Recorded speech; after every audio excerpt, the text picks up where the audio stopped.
Hello, people. Um, Welcome, Nick Southgate, to this webinar for AQR. And I have to admit it, I'm a bit nervous because this is the first time we've done it face-to-face as opposed to face via webcam, via phone. So bear with us. We hope all is going well. It seemed in the spirit of good qual research to sit in the same room. Call me old-fashioned like that. Definitely face-to-face. Yes, it's all knee to knee in this place as well. They didn't need to know that. They certainly don't need to see it. All right, we'll try not to jiggle about too much. Can we kick off with a definition of QUAL? Because funnily enough, before you agreed to write me the piece in brief the last time round, I was doing a piece on what is QUAL, which I haven't published yet. And the definitions that came up were so contrary, I found them fascinating. So I'd love a definition of what was QUAL, say, 5 years ago, and what's QUAL in your now. Okay, so my definition would be a very simplistic one, which is where you are looking to both gather, analyse and rely upon the quality of the answer rather than the quantity of it. Now, in practice, that means people looking to do stuff live with longer answers, or taking advantage of the situation. Well, I think that that's more kind of that's the field work you sell. What I'm intrigued in is what you then do with the analysis, because I think there's a lot of practice where you talk to people for, as opposed to getting them just to answer a questionnaire or tick boxes. That's where the real qualitative work happens, in a sense, because that's where you, rather than just saying, well, lots of people say this, which is a quantitative approach, you say, well, there seems to be this theme that, you want several people to say, I guess, no, it's not just one person, but sometimes just one person can say one thing which illuminates what everyone else is thinking, or a truth about the world which is useful. And that seems to me, that's the beauty of truly great qual research. Or it could be sometimes, in the kind of most abstruse version, sometimes you do your sort of your 4 groups, 8 groups, whatever, and there's something which you felt should have been mentioned that's never mentioned. And that in itself is like, why do they never get around to talking about that is the most interesting thing. And do you think clients understand that? The short answer is no. The long answer is maybe. And the perfect answer would be they should be made to understand it. I think they are. That's the $99 question. How can they be made to understand? It's going to cost you more than $99. I think when clients, I suppose this is something maybe sound like an old file, but I think if there are lots of things which have gone in the industry since I first saw a focus group. Was aware of focus groups, which, because as some people might know, my father was a market researcher, is a long time ago. So it's like about 30 odd years of being aware of these things. But if you go back to doing research in the early 80s, right? So viewing facilities was still a new thing. You probably didn't film it, and you didn't. If you did a presentation deck, it had to be laboriously created, line by line, word by word, with letraset and letratape. And so you wrote a prose report which contained sentences and paragraphs, and this was the outcome. And that seems obvious enough, but it's of ancient history now. So various things have happened which have, so that process really privileged the idea you might sit down and think about what happened and then write it down carefully, because that's the sort of output you could produce. And the effort of producing sound clips or film and so on was either so difficult or so prohibitively expensive it didn't happen. Now, viewing facilities, the clients go a lot more. Everything gets recorded. We do PowerPoint decks, so you never get to write a sentence anymore. So one of the, I think, the sort of corrosive effects of video is that people say, well, when did someone say that? So it overprivileges the verbatim, which is just reportage, over analysis, which might be, well, people said this, this, and this, but behind that, around that. From this, we should conclude, and that's the sort of barrier. And I've had this when I sort of try to debrief research.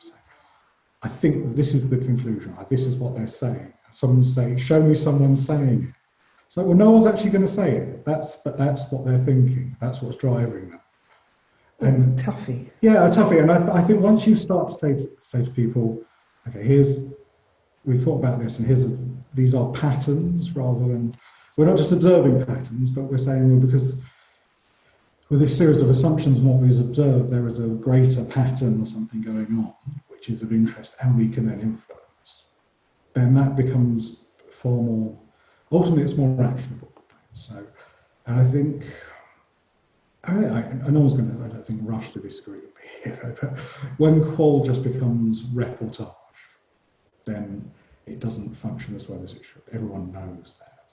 I think what I'm interested in are the pressures which make it, I'm intrigued by the pressures that make it so that reportage becomes all you can do, because people want to see people saying it, and they want a clip for the debrief, and because you can no longer just have someone say, here's what's going on. Now, intriguingly, I know you have a question. I'm going to ask your question for you at the same time. I know one of the questions you have is about one of the questions about behaviour sent in by one of our loyal readers is to say, what does behavioural economics add to qualitative research? Because lots of people talked about it, but there didn't seem to be much sign of it being done. Yeah. Now, there's a literal answer to that, is because behavioural economics is a quantitative science, sort of technique or science, and a qualitative one, then that makes sense. You have to kind of reinvent it to make it a qual talk. What it gives you an excuse to do is set a hypothesis about what people should do, and then talk to them and see how much they actually maybe do it, and identify that shortfall. So, for example, it will be a rational behaviour, and this is a rational behaviour consumers would claim, that when they want to buy a new product, they search the whole market. Those are the words they use. And they say, I look at all the big brands. But when you push them on what they actually look at, they tend to look at 3, whether there's 5 in the market or 10 or 100. So what this means is when people say all the market, they actually mean, that's availability bias, I guess, is they mean all of the market I can remember. Because you can only remember 3 things. Yeah, and minus 3 is enough. Right? Yeah. So there is this process in any consumer, any customer journey, people would describe, where as a due diligence process, you need to look enough to feel that you didn't just guess, or you didn't just pick the first thing. What that due diligence actually cashes out as is incredibly flexible. So people set themselves, as it were, a rational task of due diligence. And you can test them against their own claimed behaviour. And it would indeed be a rational behaviour to search for all reasonable options within a market, within a given sort of reasonable time frame of effort. And people fall dramatically short of that standard.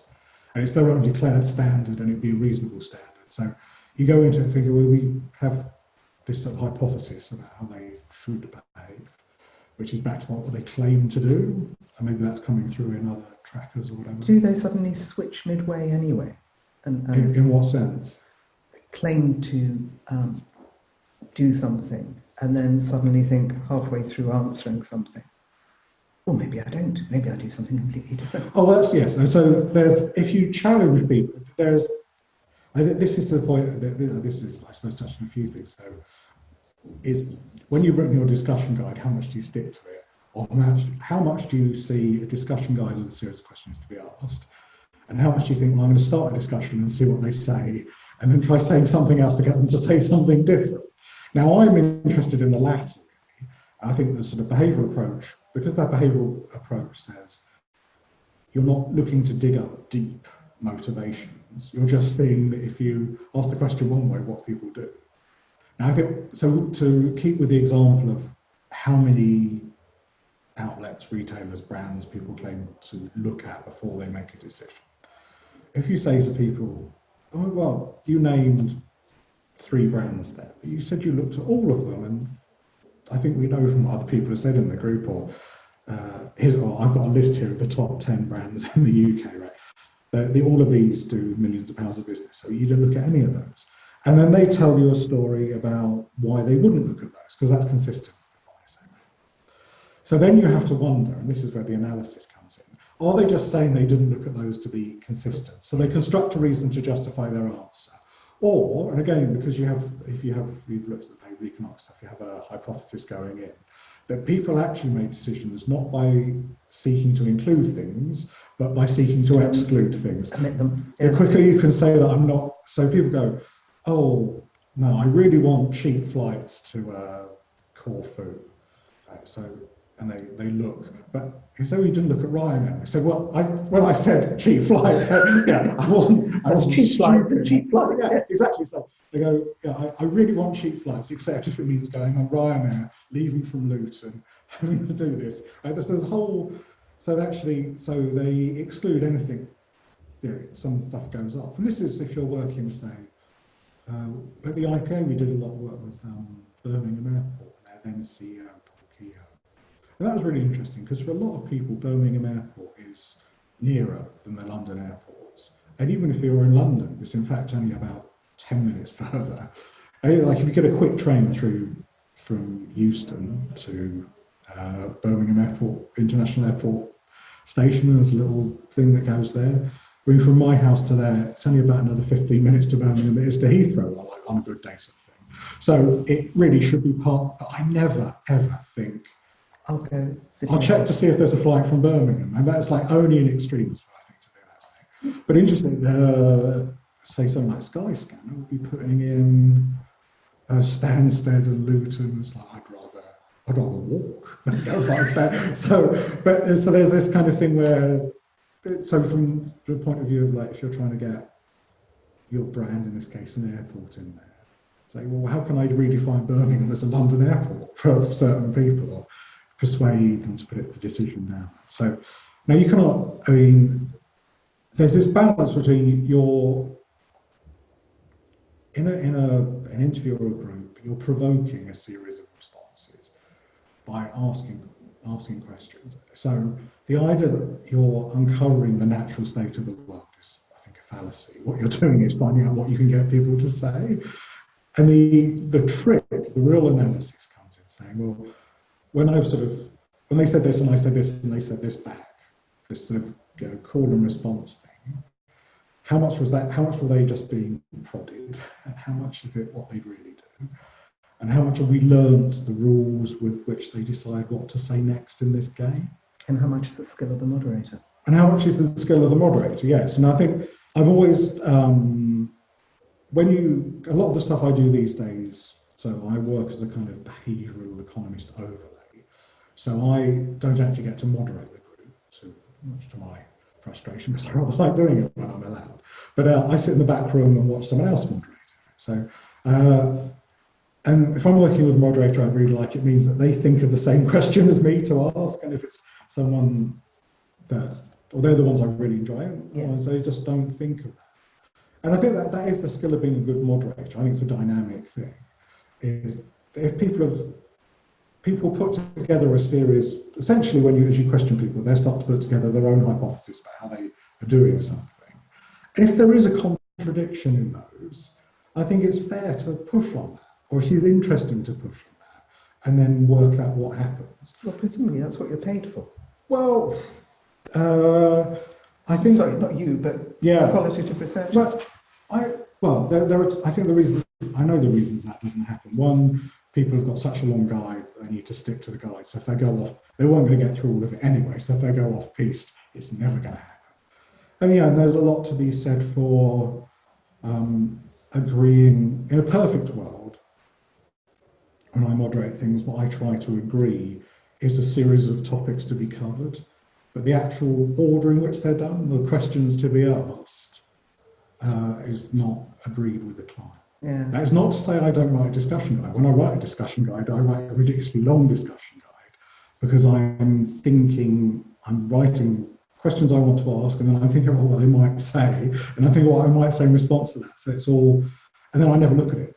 Because it's all, hopefully you've internalised it. The more preparation you put into how the conversation might go. And I think that's really, especially if you're doing things that are run-of-the-mill kind of packaged goods kind of stuff. There's no kind of, the dynamics a bit more straightforward. But for example, if you're doing stuff, recently we're involved in this research, we're talking to people about the experience of caring for people with Alzheimer's as a context to discussing drugs that might work in this area. And I thought, well, you could ask them about a really terrible period in their lives. You have to create, the guide has to work in a way that having taken them to that place, you then move them forward gently. You can't sort of just go, section A is finished, now section B, would you buy X? You know, that's such a kind of like a terrible kind of sharp turn, yeah, that you wouldn't get the answers you want. And you're creating, or you're trying to curate that thing from sort of like moment to moment. It's like a dance, really, more than anything. Yeah, it's like a dance. And I think this is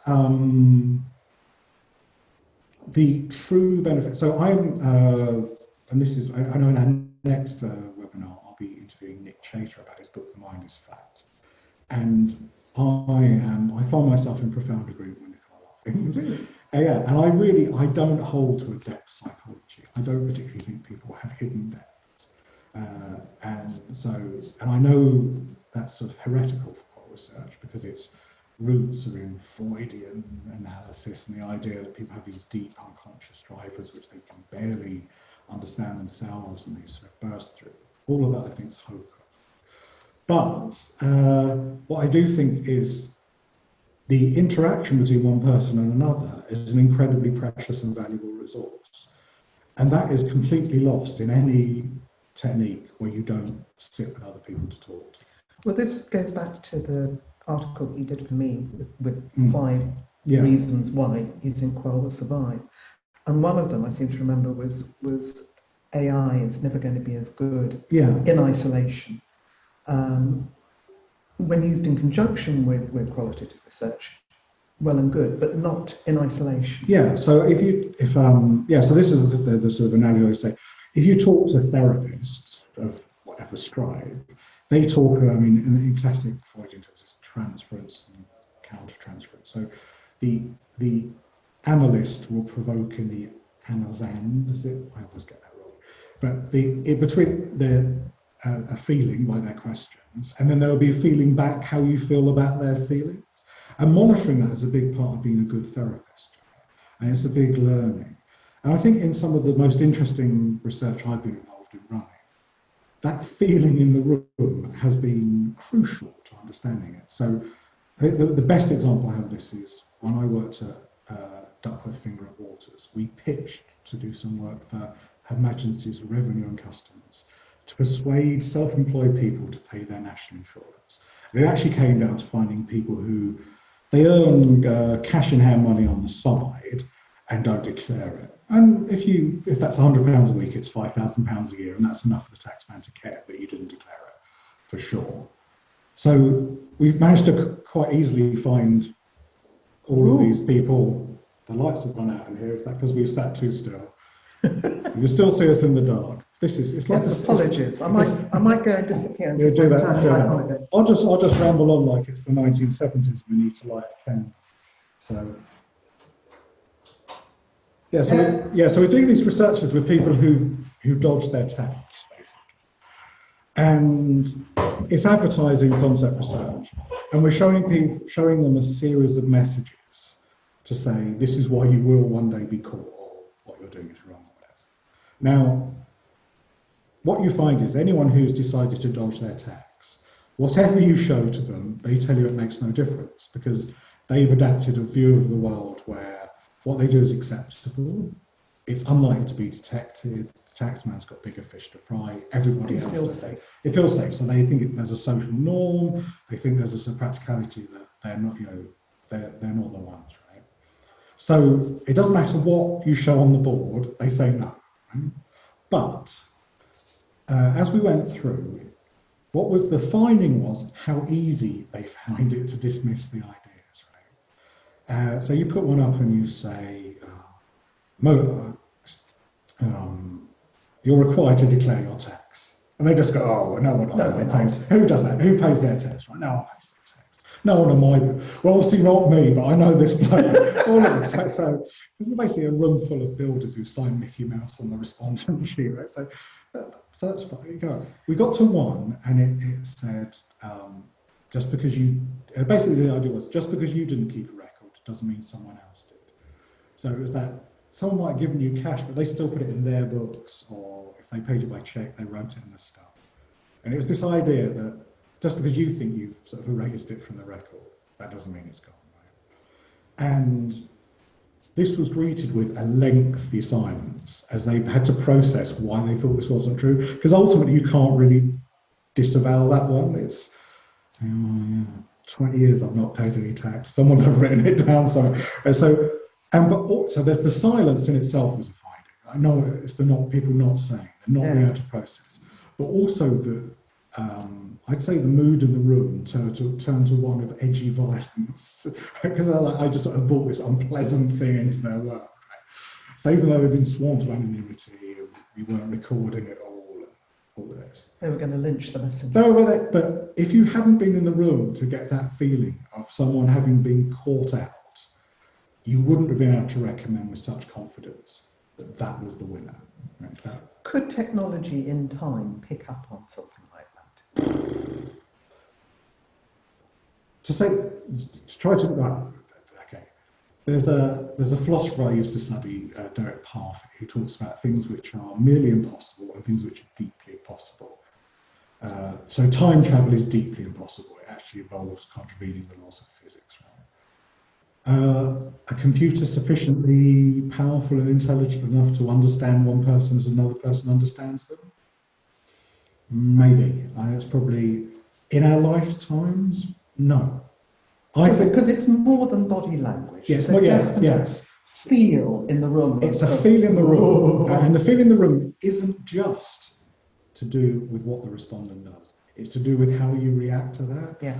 And when it comes to reading other people, the machine that's still best at doing that is another person. We are evolved to read other people. It's that sort of raison d'etre as a social species. And if you can't do that, it's very debilitating. And there's lots of talk now about various kind of spectrums and so on about people who can and can't have more and more ability to interact well, play well with others. Yeah. So, and this is what I was interested in reading that recent sort of award-winning SMART paper about the role of AI in interpreting QUAL. And what there's stuff it can do. So, for example, you can get an automated transcript, and so it can count all the times a phrase is used. And I can see how that's useful, because God knows I've listened back to tapes to count how many times the phrase is used, right? And it'd be nice to press a button and have that done rather than sort of have to go back and do it, right? And facial recognition stuff can decode sort of core emotions. But I mean, I don't think this is from a lack of sort of generosity on my part about what AI can and can't do, right? But to be able to sort of record that sense of menace in the room at that moment, I just think it's a long way off being able to do that. Yeah. And it will be scary times if they can, I think. Yeah, and maybe that. But I think that there are some really fundamental blocks, right? So that finding is my feeling in response to their feeling. Right? So it's something I read off myself, not just off the respondent. Whereas I've not seen an AI technique that reads off itself at the moment. It just reads off a series of outputs from the respondent. And that means the AI privileges words and phrases and movements and very external concrete things. So it doesn't privilege, and we can't really make much use of silences, looks, awkwardness, stammers. Yeah. I mean, and you can say, okay, well, you've got to allow for silences, right? But even then, there's an interpretive element in there we struggle with. So, I remember looking into back in the days when I was still being a philosopher, reading about the philosophy of mind, neuroscientific tests for lie detectors, and this guy he had tests for whether people were lying. He says, well, so when someone's lying, there's this delay between the question and their answer. And this is what happens when people lie. Of course, it also happens when they stop and think about it. So that was like, that seemed to me a massive problem. Whereas I think if you're a reasonably sort of attuned person, the kind of person you should become if you want to be a QUAL moderator, you can tell when someone's making something up, and you can tell when they've thought about it because they're really trying to work it out. There's something in that when someone says, it's like when you, let's give a very sort of trivial example. It feels like you can't find your door keys at home and you say to your significant other, have you seen my door keys? And they go, no, just a beat too quickly. You know, they just dismissed you. They haven't actually because you've said it. Yeah, exactly. It's just like, yeah, no. It's like, you've not thought about that, have you? It's like, now we know that, and that's like what's on test in a moderating situation. Now it might say, okay, if that's really to do with time, then obviously AI can do that, but it's deceptive. So is QUAL's survival also going to depend on how well it's done? And if so, do you have an opinion on how well it's done in different countries? Oh, well. I have two questions. Yeah. So without wanting to seem, it's always been the view sort of jingoistically that the UK has been the home of soft branding rather than hard branding. And with that, it favoured a kind of softer, more discursive QUAL. And certainly I've not seen in the UK, and to be fair, I've never witnessed sort of live myself in the States, but the moderator with the earpiece sort of, so they're really just like a TV presenter getting questions shouted down from by the producer. I've never seen that, I've heard of it. I think that's that thing where are you trying to create an environment where interesting things happen? Are you just trying to get a question and stuff? And again, it's back to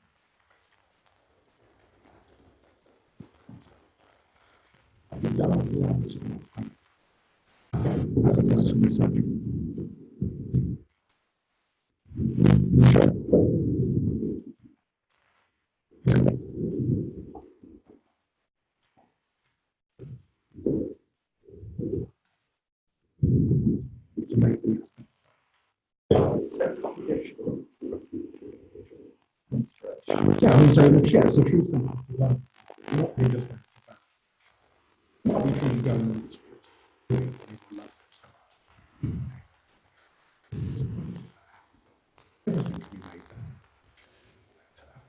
and so this idea, I would guess this sort of, if you want to discover a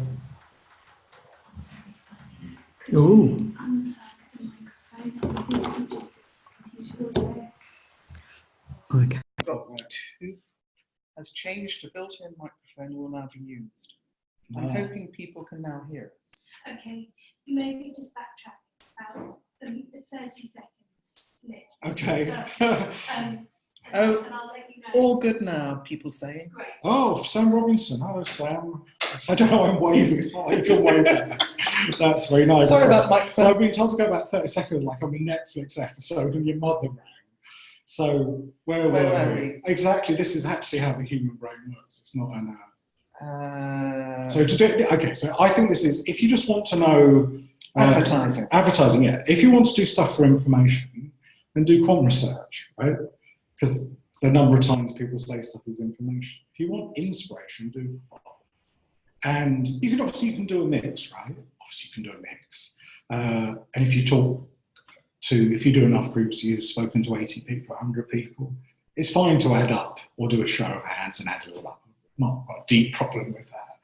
But the real benefit of being sat there in a room with them is to work out what their frustrations are, and not listen to what they're saying now, but to think about what you could get them to say if the world changed. And I'm reminded of it now because I worked on it with Sam, whose name I've just seen on the webinar. Worked on a project recently with Sam with a leading retailer of a utility. And I don't take sort of sole credit for this because it was a big team effort with the client and the team at the research agency. But by not just like listening to what people said they wanted the solution to be with that particular utility, but saying, well, actually, they have a deep frustration about how this is organised. We managed to develop qualitatively a concept, which I'm delighted to say, this is why I'm telling you the story, we've now been quant tested for appeal. And the score for the previous offering from this company, to my recollection, for this is something I've not seen in the market before, 17%, and new one, over 60%. Wow. So that's like, you don't need like some statistical significance thing there. Just whenever you're like tracing around the statistical significance to see if anything's happened, you know it's a disaster, right? You need big, like, whacking great swings like that. And if you'd asked people to solve that problem for themselves, they would have given you some ideas, but they wouldn't have given you the concept we got to. We got to that by listening in between the gaps. We say, well, I think, we went in with a hypothesis, which was in part informed by the behavioural stuff, which is that people do not like making decisions like this. They do not like being made to feel like this. What can we technically do to change these issues? And the numbers are dramatic, you know. So either it's a total like fantasy, or we're onto something. And my money's on the latter. I think we've come to the end of our time, but since we had I know we had problems with the sound. Apologies, people. Nick, do you think you can click on chat? Where it says chat, is this just raw, unfiltered abuse from people? Whoa! The sound's gone bad. The sound's gone bad. Is the sound bad for you? Yes, the sound's bad for me. It's mainly about the sound. I don't know how to take that, really. There was something right at the top. Oh, is there? Okay. How do we get up to the top? This makes for great television, doesn't it? Sometimes can we go? How do you with bigger and bigger data, how can QUAL match these advances in scope and scale? Okay, so that's a fair question, right? So it is. I understand if I was a client and someone said, oh, I've got this thing that for not very much money control the whole of Twitter to say what people are saying about your brand. Okay, that's interesting. You can look at it. Now, I'd still put my rule of like, is that information or inspiration? Because it just tells you what people are saying, it doesn't tell you much about what to do about it. I did years back, so it feels like this is sort of beyond the sort of statute of limitations, I can mention. It was for Sprite. This would have been like the last century, right? And I traipsed around and spoke to lots of young people about all sorts of things. It's really interesting. But really, the finding was one phrase, one guy said, between like lemonades, being a lemonade drink, and colas. He says it's like, it's clear drinks and rusty drinks. And all the planners went mad for this, right? But because it seemed to capture like some dynamic between this idea of a rusty drink. You can't do anything with it, and it's really good. I think we didn't use to do anything. So we messed up the relationship in many other ways. But and there was a lot of that goes on. But it did hark back to 7-Up's, like the uncola, and the difference is clear. And and it got it. What it did was brilliantly capture what a lot of other people were edging up around. Right? It was like there is something about and now I know a lot more things which would sort of prove this more right, make it easier. And I've had a lot more experience that a clear beverage is distinct in many ways, important ways to one that is coloured in some way. There's loads, and there is some, there's this sort of clarity, purity thing over. There's stuff you could capture and run on with that, which, given our chance, we would have done. Yeah. But that is, I guess, researching it. If honest researchers, you get told to ask the question, you give it, and you give the answer, and your job's over. In advertising agencies, you're meant to turn it into something, but like for every ad you make, you fail to make 99. So that is, it's the end of the game. Yeah. So finally, since we have overrun, are you confident about QUAL's future? Iffy? I'm incredibly confident about QUAL's future, and I remain incredibly confident about it for this simple reason. That if I was a client, or if I was recommending a client, I said, I've only got a tiny, I can afford to do one hit of research. If I say, if you can afford to recruit even 4 people into a room who do the thing you're interested in, or it could be the people you want to do it, and talk to them for a couple of hours, that's what I do. Looking people in the whites of the eyes and having the right kind of conversation and thinking the right way about what people say will still give you more inspiration about what you could do with your problem than anything else. The numbers. Yeah, and the numbers are lovely and all of that, but if you're looking to push yourself forward and get some momentum and get some inspiration, nothing beats QUAL. Still nothing beats it. Thank you very much. Apologies, people, for the sound, and hope we got it back. Biggest danger to QUAL, and how might we solve it? Do we dare go there, or shall we quit while we're ahead? The biggest, I think the biggest danger to QUAL is the domination of digital businesses who can run endless quantitative split run tests just by endlessly presenting things to their customers differently, will become such a dominant way of doing things that there won't be enough left for a QUAL sector to thrive, to be as excellent as it should be.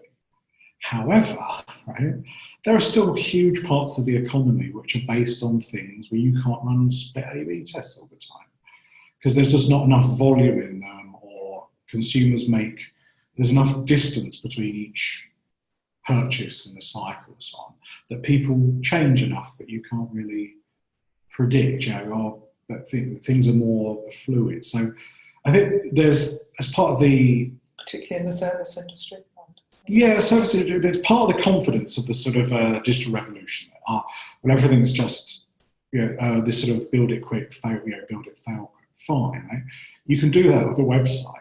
If you're designing a new 4-door car, you can't just design it and fail because it costs £1 billion to put the production line in place, right? Yeah. And even if you build one by hand to test it with people, it costs £1 million. I mean, a hand-built car, effectively, is an extraordinarily expensive proposition. So there is no build it quick and fail in some industries. There is working out beforehand carefully to try and get it right.